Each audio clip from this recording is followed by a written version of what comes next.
where he comes from in Sri Lanka and what kind of a batting sensation he's become in the last 2 years. Just throw some light on him before we move on to our CSK, the second story, which is CSK and Mumbai Indians match.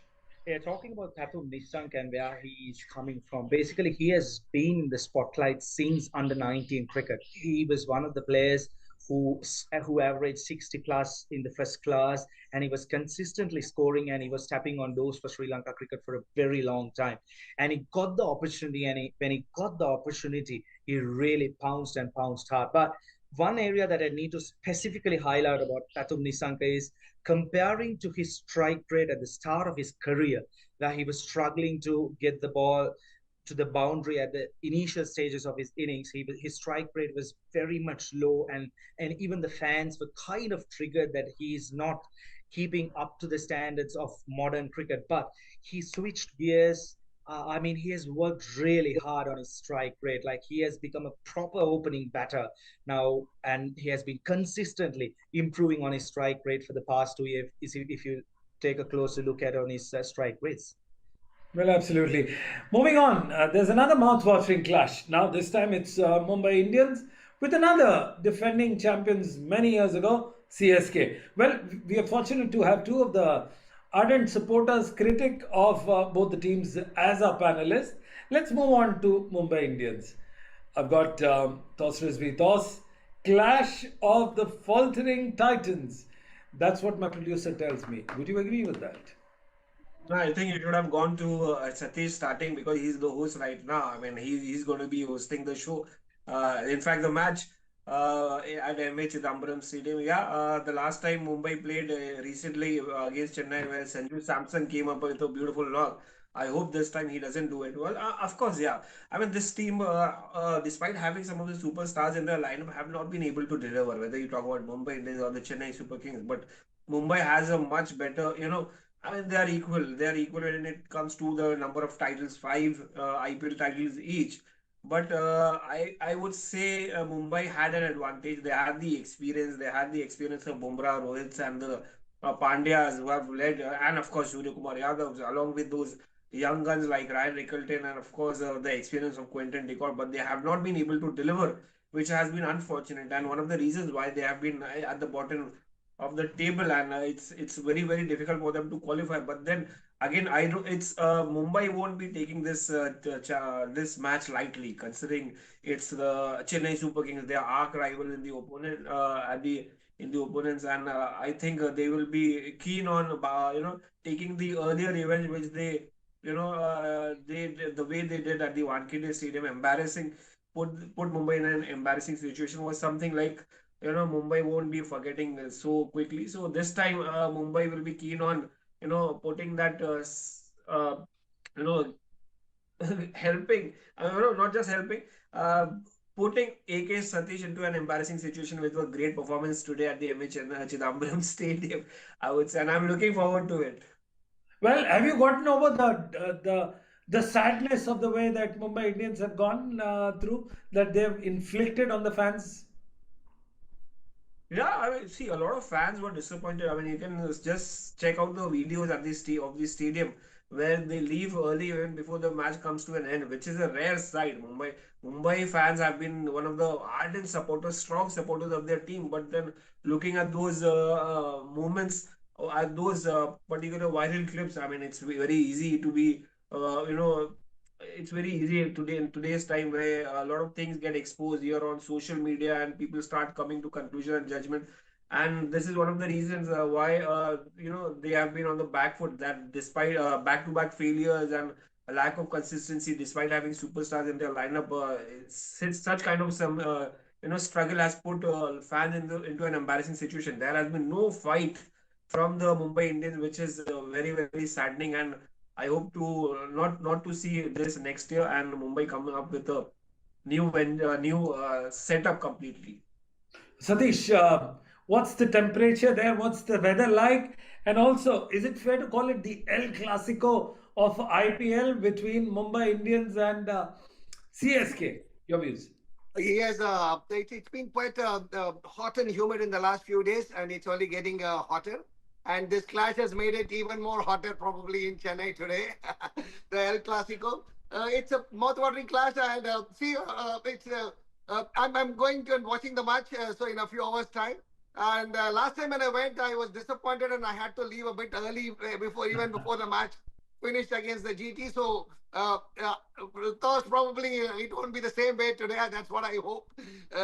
But having said that, the teams are too different, Sunil. I would say Chennai has started the rebuilding process early, probably in the last since last year. They have been trying to rebuild and bringing in new players.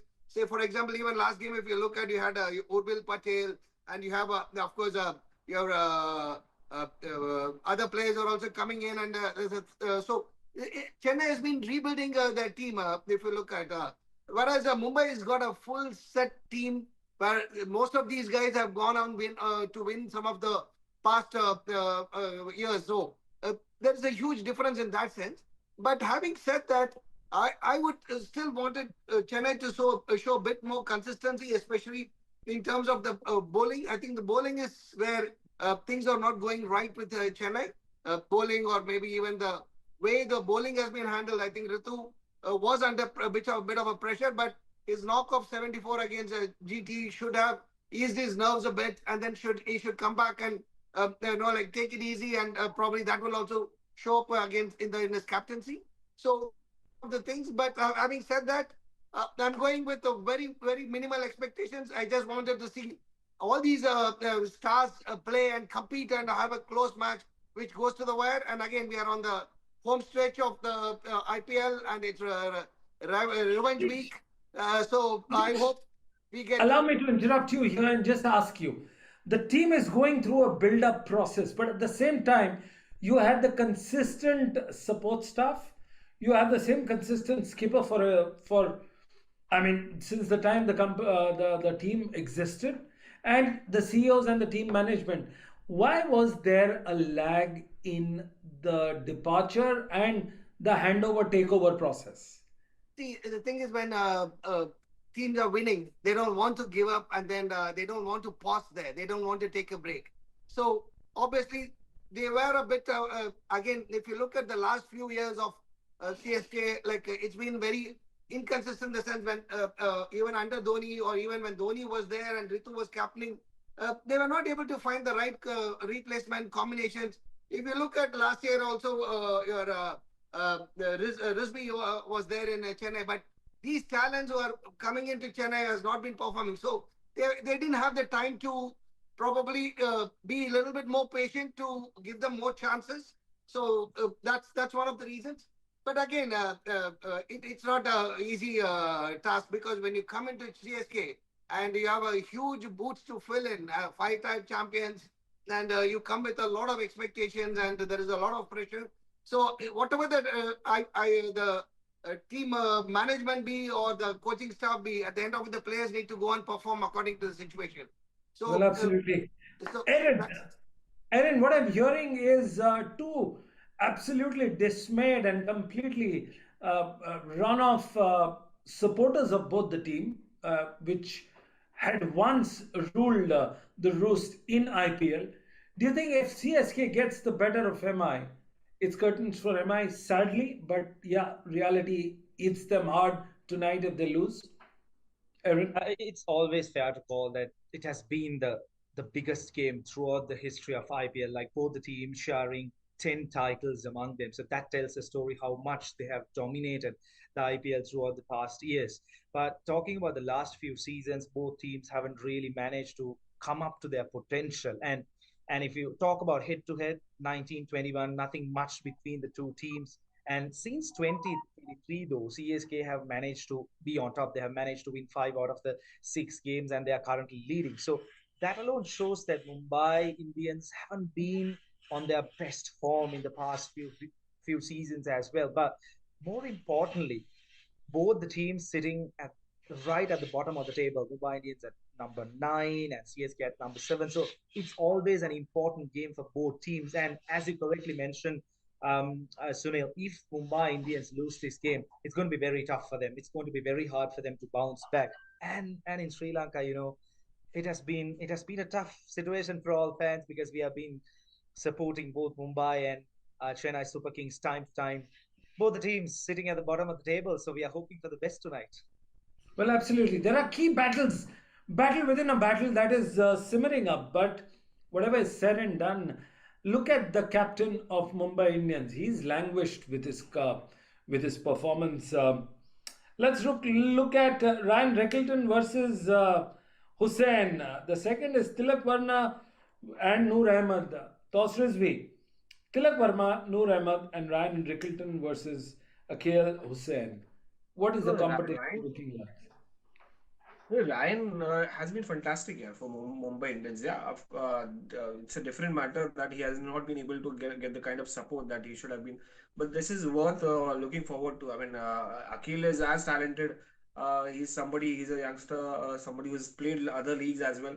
And these both have, might have exchanged before in the other international, of course, matches and T20 leagues. But then this is one thing to watch out for, the one encounter, whether he's going to step out against Akil Hussain, who's a good tweaker, interesting, especially a youngster who likes to bowl in the this particular format and knows how to bowl, especially when bowlers are struggling.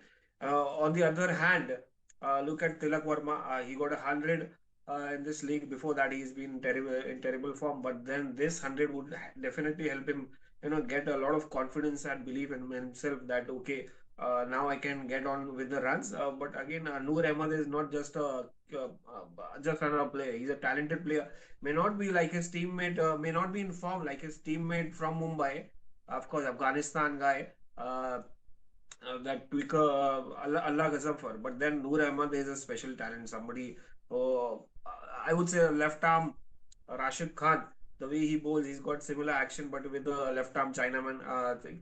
So I think these two guys, this two clash between the two champion bowlers and batters is something to watch out, and it's going to be purely entertaining, especially on a wicket like MH Chidambaram Stadium where it rained sixes and boundaries in the last game, 200 plus runs was scored. This time it will be much